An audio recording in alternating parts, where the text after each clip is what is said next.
Bonjour ma belle gang de coquins. Donc, cette vidéo est assez particulière. Là, ça se peut que l'écho vous fasse chier. Je suis désolé pour ça. J'ai pas encore installé les shit qui absorbent la voix et le son. Donc, dans cette vidéo, ce sera pas un vlog. Ce sera moi qui va construire un mini ordinateur. Parce que j'ai besoin d'un mini ordinateur pour mettre toutes mes cochonneries dedans. Et dans le fond, je me suis dit, rendu à le construire un ordinateur au complet de scratch. Et en plus un mini ordinateur, pourquoi pas vous faire une belle petite vidéo. Très important, si vous n'êtes pas intéressé à moi qui fabrique un mini ordinateur, sortez de cette vidéo immédiatement. Parce que les petites personnes qui vont faire comme « Non, j'aime pas ce genre de vidéo-là, non, c'est plate », ben vous êtes connes. Parce que je viens de vous avertir que ça va être ça la vidéo. Bref, ces personnes sont maintenant parties, construisons un mini ordinateur ensemble. Donc, pour commencer, on va voir à travers c'est quoi toutes les petites pièces qu'il faut pour fabriquer un ordinateur. Pour commencer, on a notre mini carte mère. C'est un mini ITX pour eux qui se demandent c'est quoi. Notre carte mère, dans le fond, c'est sur quoi tout l'ordinateur est branché. Donc, toutes les pièces de l'ordinateur sont branchées sur cette affaire-là.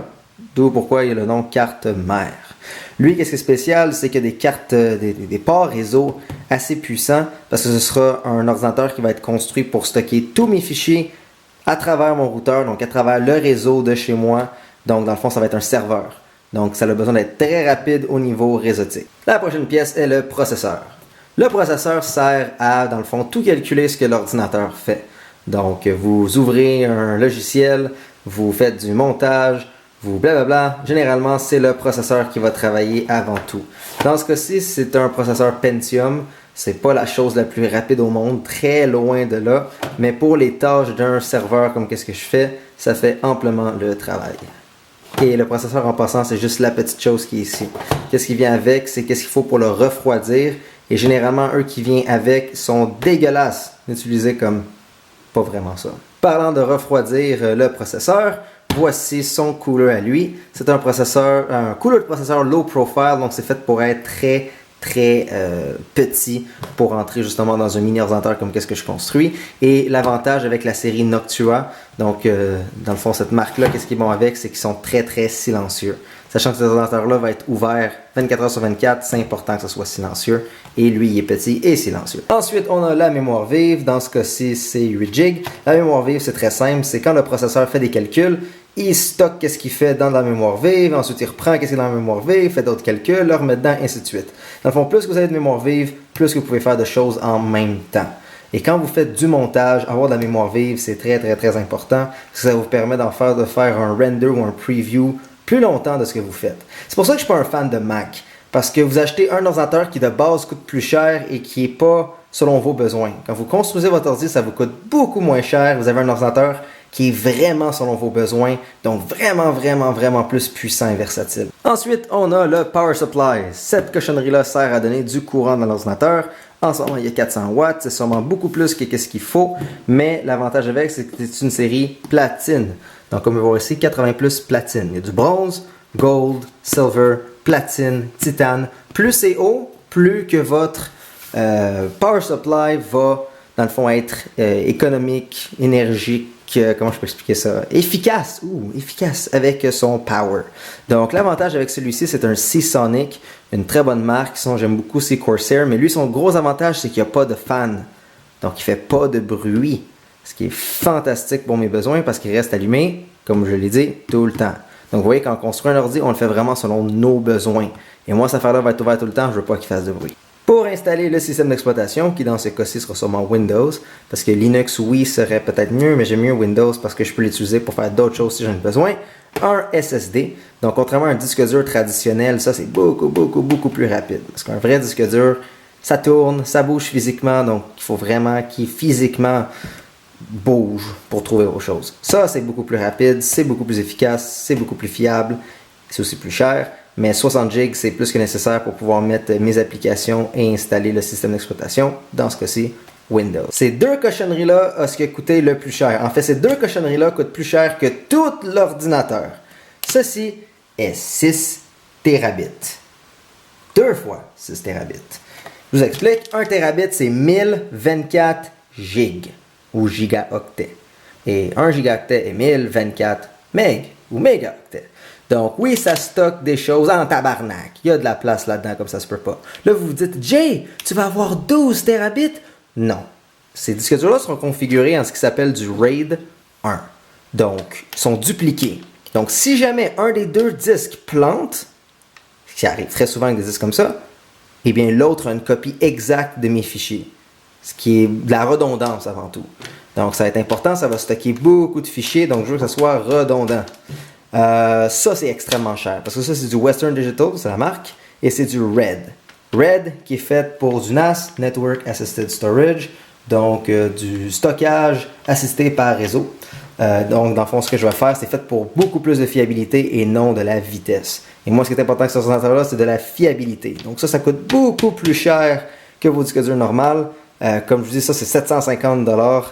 Ces deux-là en tant que tel, qu'est-ce que ça m'a coûté? Avec taxes, livraison de tout le kit. Et l'ordinateur au complet a coûté peut-être 1400$. Donc ça vous donne une idée que ces deux belles cochonneries-là, ce qui est plus cher. Mais l'objectif de cet ordinateur est de stocker mes choses importantes.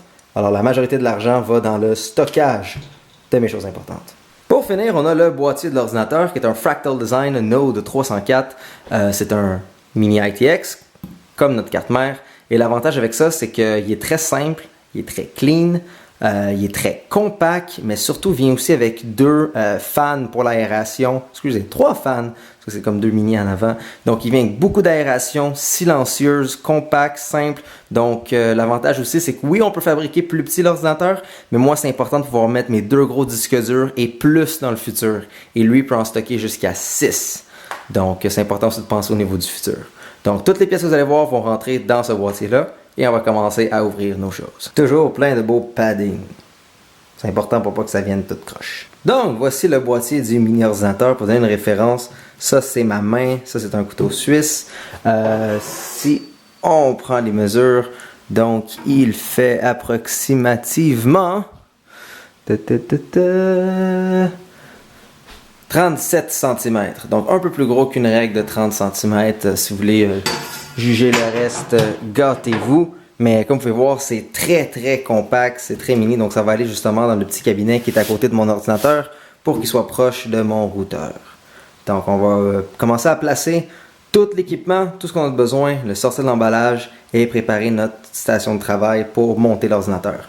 Plus important, c'est les manuels. Gardez toujours les manuels à côté de vous parce qu'il faut savoir où est-ce que tel petit fil se branche à telle petite place, etc.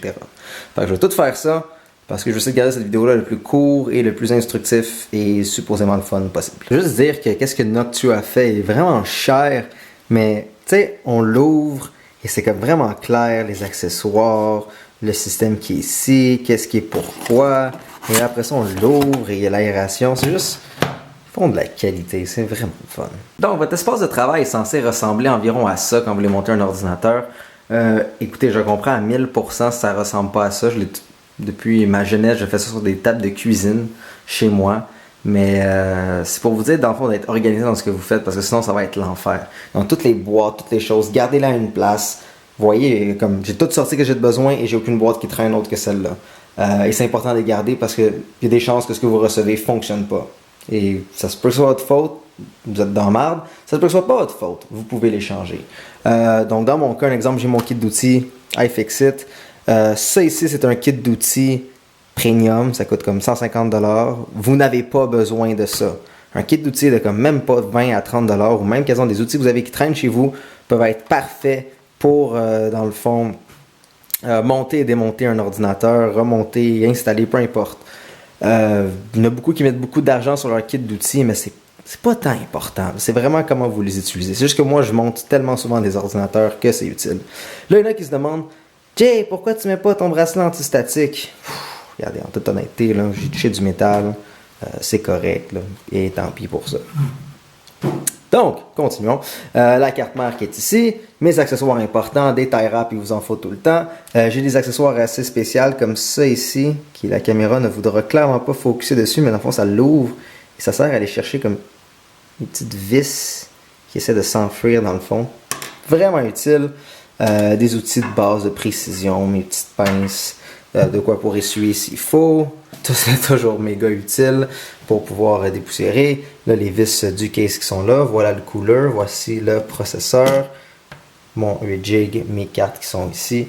Et dans le fond, bien sûr, le case qui est sur le côté, qui est juste prêt à être installé. Là, dans la vie, vous allez toujours recevoir des affaires, je dirais pas défectueuses ou bad, mais dans le fond, le transport, ben, ça fait chier. Comme dans ce cas-ci, vous pouvez voir sur le côté, eh bien, le case est scratché. Paniquez pas pour ça, je suis le premier gars qui panique pour ça, mais de toute façon, ça c'est à l'intérieur. Il va y avoir de quoi qui couvre ça ici. Comme vous pouvez voir, j'ai enlevé le panneau. Donc, si c'est juste esthétique, ça vaut pas la peine. Surtout si c'est esthétique qu'on ne voit pas. Mais préparez-vous à remplacer des pièces quand vous allez recevoir quelque chose parce que ça ne fonctionne pas. Et en passant, lui, je le trouve vraiment awesome.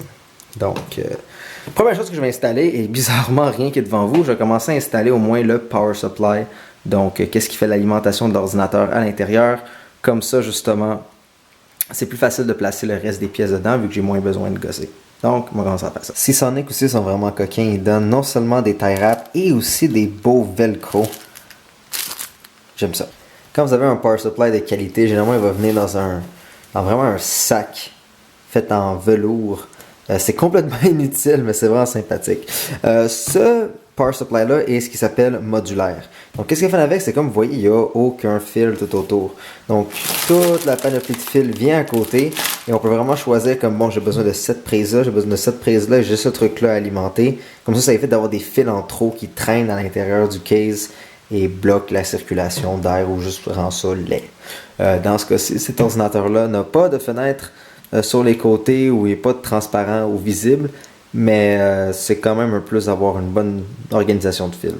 Donc l'importance de lire, bien mettre la partie ventilée vers le haut et avoir un case qui est bien ventilé, parce qu'encore ce power supply n'a pas de fan, donc il se ventile lui-même, ce qui est assez impressionnant quand on a fabriqué des ordi pour un bon bout. On peut voir tous les composants dedans. C'est bien le fun. Donc, quand vous travaillez avec un case, essayez d'enlever le plus possible les composants. Moi, j'ai enlevé les 3 beaux racks de disques durs tout blancs.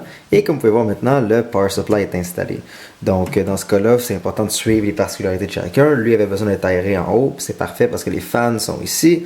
L'autre est là, donc il prend l'air de l'avant, il l'emmène à l'extérieur, il clear la zone. Et dans le fond, lui, qu'est-ce qui est particulier? C'est que le power supply, généralement, est à la fin. Et on le branche directement. Mais eux, qu'est-ce qu'ils ont fait pour économiser de l'espace? C'est le fil se branche ici et fait une expansion et se plug sur le power supply qui reste à l'intérieur. Donc, toujours comme bien étudier son case, voir comment il fonctionne et les petites particularités. Donc là, le power supply est installé et comme vous pouvez voir, c'est un exemple, la carte mère serait là, puis j'aurais commencé à mettre des disques durs, ça aurait été plus difficile d'aller installer ce gros bloc-là avant. Donc là, on va aller se pitcher dans la carte mère.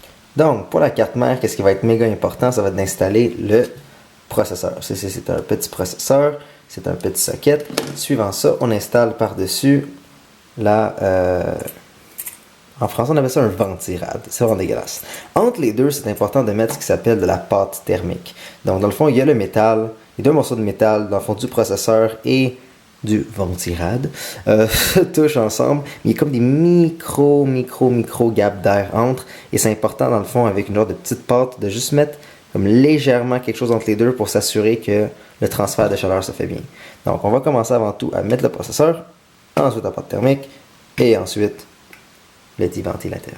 Pour installer le processeur, dans le fond vous allez lever et exposer le socket. Trouvez où est-ce qu'il y a le petit triangle qui pointe. Et sur le processeur, il y a le petit triangle qui pointe en bas. Et dans le fond, ce sera de poser le processeur dessus. Donc dans ce cas-là, on lève ça ici.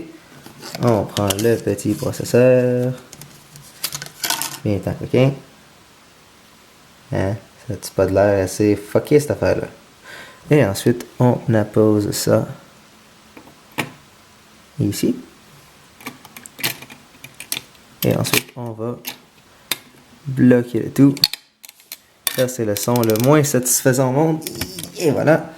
Et ensuite, tada, le processeur est maintenant à poser. Donc, il faut nettoyer la surface et mettre de la pâte. Tous les genres de petits ventilateurs de processeurs ont toutes leur petite façon de fonctionner. Donc, toujours consulter le petit manuel et faire les étapes. Et voilà. Donc, le petit frame est installé. On va prendre la petite barre ici, la petite barre là. Il y a comme un crochet, il y a des vis. Puis il y avait un autre crochet qui est en dessous. Et ça ressemble pas mal à ce qu'il y avait sur le dessin. Good! Step 4. Mettre la pâte thermique. Oui, je sais, ça fait suspect d'avoir une seringue pour un ordinateur, mais dans le fond, ça c'est la petite pâte. Donc, un des trucs, c'est on met une petite boule au milieu, et ensuite, avec le poids dans le fond, du ventilateur et avec la force qu'on fait pour le serrer. Donc, c'est important de le serrer également tout autour jusqu'à temps qu'il soit serré, mais ça va répandre la pâte tout également au milieu. Donc, on va appliquer ça comme suit. Et ensuite, on installe le ventilateur par-dessus et on écrase le tout. Là, ça, c'est un petit processeur de marde.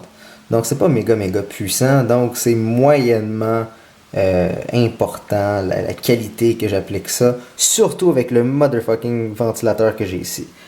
Mais pour des processeurs haute performance, c'est extrêmement important comme étape. Ça brille. Ça brille, ça brille. Oh mon Dieu que ça brille. Ça brille énormément. Oui!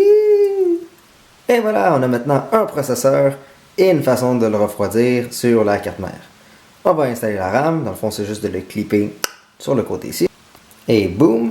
Et techniquement, si on a une carte graphique, dans le fond, ça s'installe ici, mais étant donné que c'est juste un petit serveur pour mes fichiers, ben, j'ai pas de carte graphique, j'ai la petite chose qui est intégrée dedans, qui fait la job. Et dans le fond, et voilà!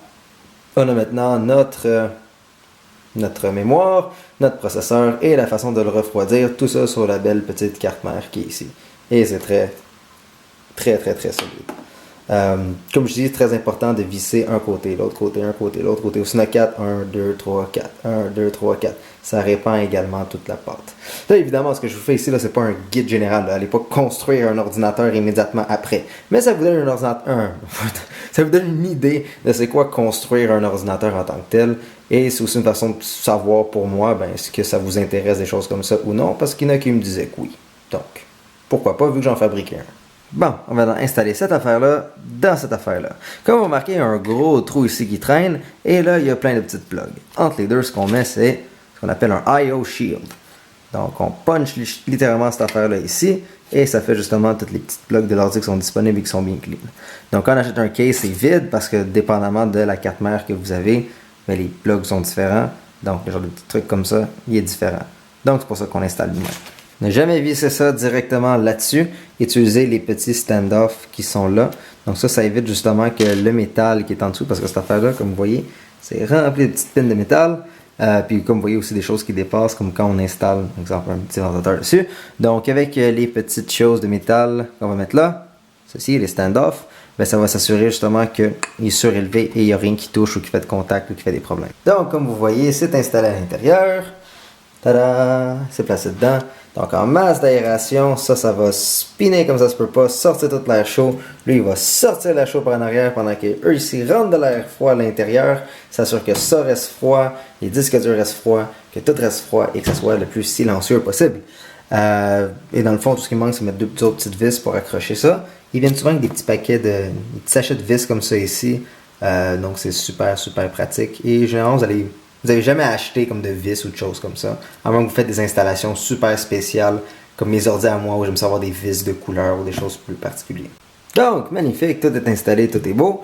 Qu'est-ce qu'on va faire maintenant? Étant donné que le case a comme des disques durs qui sont accrochés en haut, on va prendre la peine d'installer tous les petits connecteurs de fan sur la carte mère. On va prendre la peine d'installer aussi toute l'énergie qu'il y a de besoin. Donc ça ici, c'est la grosse plug pour alimenter la carte mère. On va brancher ça aussi là-dessus. On va brancher tout ce qu'on peut avant en fond, de mettre les disques durs et s'assurer qu'ils sont alimentés. Et c'est pas mal ça. Et voilà, tout le filage est fait pour la carte mère, pour le power. Là, il y a des fils ici.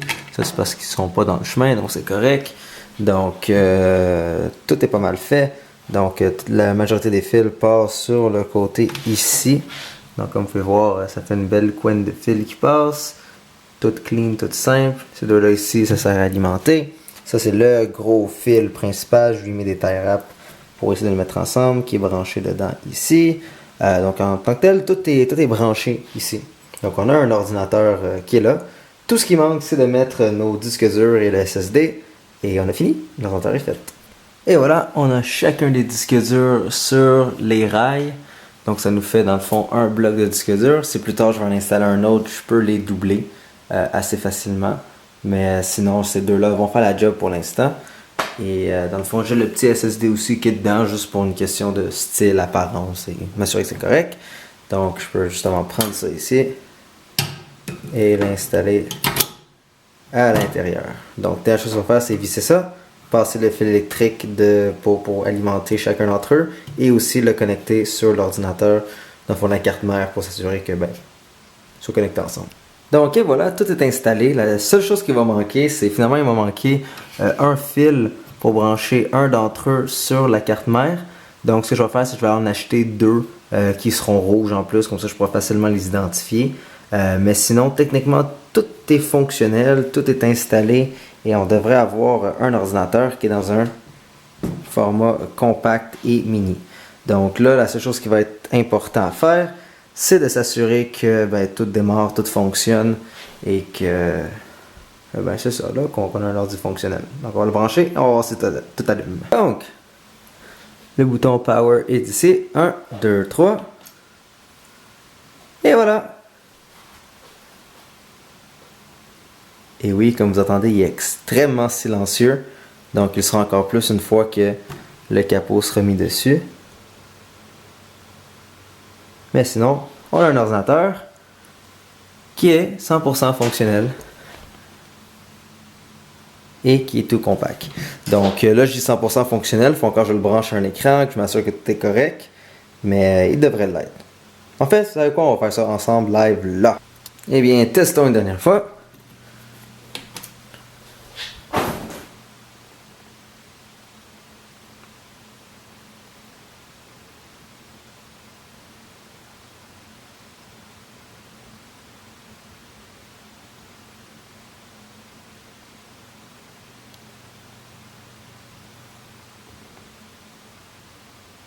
The fuck?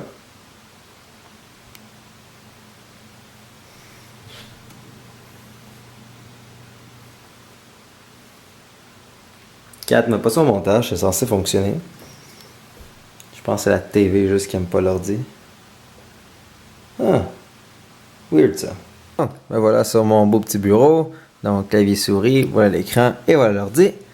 Et on fait notre test.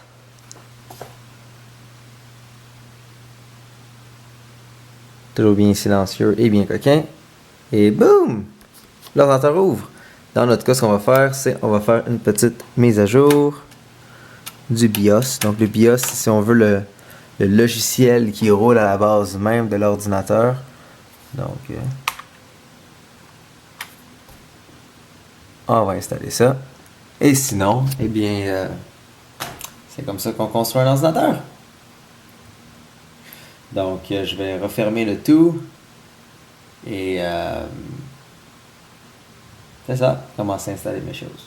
Donc, si vous avez aimé cette vidéo, eh bien, parlez-en dans les commentaires. Si vous avez des questions, des choses comme ça, je vais essayer de répondre. Et dans tous les cas, si jamais ce monde-là vous intéresse, abonnez-vous sur mon channel qui est youtube.com/jvideo collé ensemble. Éventuellement, quand je vais fabriquer mon vrai ordinateur, donc mon nouvel ordinateur, je vais peut-être faire une belle petite vidéo qui entre plus en détail sur chacune des pièces et qui n'est pas dans un style, moi avec la caméra qui jase de même, mais plus visuel et plus beau. Encore, pour ceux qui n'ont pas aimé la vidéo, je vous ai averti, c'est votre problème, vous savez pas lire, bande de maudits imbéciles. Et pour les autres qui ont trouvé ça intéressant, eh bien, yay! Et je vous conseille fortement de vous patenter un ordinateur, de prendre l'ordi que vous avez, le démonter, le remonter, et ça de façon sécuritaire et bien sûr en vous informant de ce que vous faites. Donc, je vous aime, soyez coquins, soyez forts, soyez beaux. Vous n'êtes pas nécessairement tous forts. Puis, à la prochaine. Si vous voulez d'autres petites vidéos random comme ça, techniques, écrivez-le dans les commentaires. Bye bye.